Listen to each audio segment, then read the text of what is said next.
اب پروونسز کے دائرے اختیار میں آ چکی ہیں۔ Social protection, poverty alleviation, social welfare, یہ سب صوبائی ہے۔ بسپ کی تقریباً 800 ارب کی لائبلٹی ہے، وہ وفاقی حکومت کے سپرد ہے۔ بسپ کے پروگرام کو چلنا چاہیے، ہم اس کو بند کرنے کی بات نہیں کرتے، لیکن ہم سمجھتے ہیں کہ 18ویں ترمیم کی روح سے بسپ کی فنڈنگ صوبوں کو کرنی چاہیے اپنے اپنے صوبے کے اندر۔ اگر یہ ڈسٹریبیوشن ٹھیک ہو جائے تو کم از کم 1500-1600 ارب کی سپیس وفاقی حکومت کو مل سکتی ہے۔ بلال بھٹو نے وفاق اور صوبوں کے اختیارات کا سوال بھی اب چھیڑا ہے اور این ایف سی کا نام لیے بغیر اسے نشانہ بناتے ہوئے کہا کہ بعض حلقے ہر چیز اسلام آباد سے چلانا چاہتے ہیں۔ بلاول کا کہنا ہے کہ وسائل نہیں ہیں، وفاق کنگال ہو چکا ہے، ہم بار بار یہ سنتے ہیں۔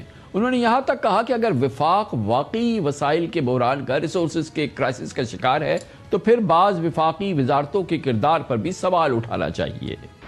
پاکستان پیپلز پارٹی ہمارے مقابلے میں جتنے بھی سیاسی جماعتیں ہیں، ہمارا اس پہ نقطہ نظر کچھ اور ہے، ان کا خیال کچھ اور۔ وہ ہر چیز کو اسلام آباد سے چلانا چاہتے ہیں۔ وہ گوادر کو بھی اسلام آباد سے چلانا چاہتے ہیں، وہ کراچی کو بھی اسلام آباد سے چلانا چاہتے ہیں۔ کہتے ہیں کہ وسائل نہیں ہے، وفاق کنگال ہو چکا ہے۔ یار اگر وفاق کنگال ہے تو سب سے پہلے وہ آزاد کشمیر اور گلگت بلتستان کا جو وزارت ہے نا، وہ بند کرے۔ جو 18ویں ترمیم نے اختیار باقی صوبوں کو دلوائے ہیں، وہ اختیار ہم نے گلگت بلتستان کے عوام کو بھی انشاءاللہ تعالی دلوانا ہے۔ میں سمجھتا ہوں کہ اگر کہیں کوئی آئینی ترمیم ہونا ہے تو اس آئینی ترمیم میں گلگت بلتستان کے عوام کے حقوق کو تحفظ دلوانا بہت ضروری ہے۔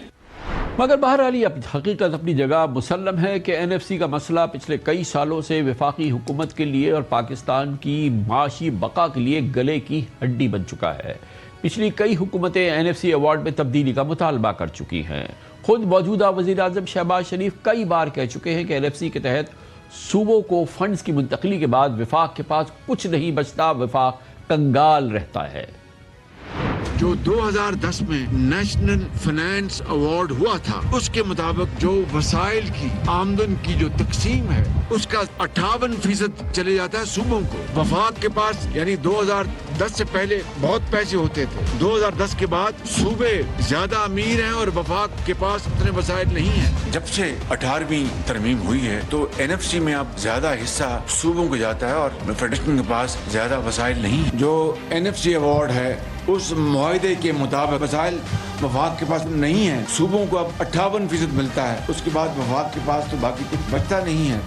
یہ ناقابل تردید حقیقت ہے جو ابھی ہم نے وزیر اعظم شہباز شریف کی زبانی آپ نے سنی، مگر بلاول بھٹو نے موجودہ حکومت کی قانونی حیثیت پر بھی سوال اٹھائے ہیں اور ٹرانسپیرنٹ انتخابات کا مطالبہ دہرایا ہے۔ ان کا کہنا تھا کہ پیپلز پارٹی نے کبھی کسی سے کوئی احسان نہیں مانگا اور نہ ہی کبھی سلیکٹ ہو کر اقتدار میں لانے کی درخواست کی۔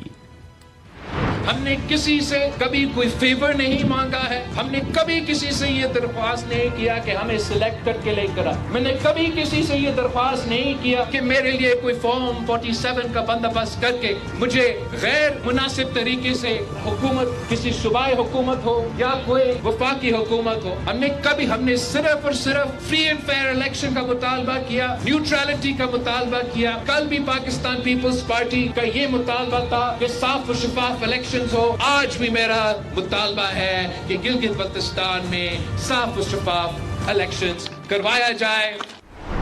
یہاں ایک اہم سیاسی حقیقت کو نظر انداز نہیں کیا جا سکتا۔ شہباز شریف حکومت 2026 میں اپنا تیسرا بجٹ پیش کرنے جا رہی ہے، جبکہ پیپلز پارٹی پچھلے 2 بجٹ میں بھی اعتراضات اور بائیکاٹ کی دھمکی دے چکی ہے۔ آج بھی بظاہر پاکستان پیپلز پارٹی کو منانے کے لیے وزارت خزانہ میں حکومت اور پیپلز پارٹی کے درمیان مذاکرات ہوئے جو متوقع طور پہ نتیجہ خیز ثابت نہیں ہوئے۔ اس سے پہلے 5 جون کو ہونے والا بجٹ اجلاس مؤخر کر دیا گیا تھا، جبکہ نئی تاریخ کا تاحال فیصلہ نہیں ہو سکا ہے۔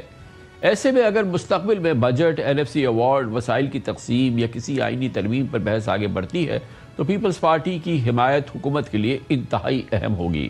اب دیکھنا یہ ہے کہ آنے والے بجٹ، ممکنہ آئینی بحث اور وفاقی سیاست میں یہ اختلافات محض بیانات تک محدود رہتے ہیں یا واقعی حکومت اور پیپلز پارٹی کے درمیان ایک نئی سیاسی دراڑ کی بنیاد بن جاتے ہیں۔ انتہائی اہم موضوع ہے اور اس کے لیے میں نے دعوت دی۔ ہمارے ساتھ موجود ہے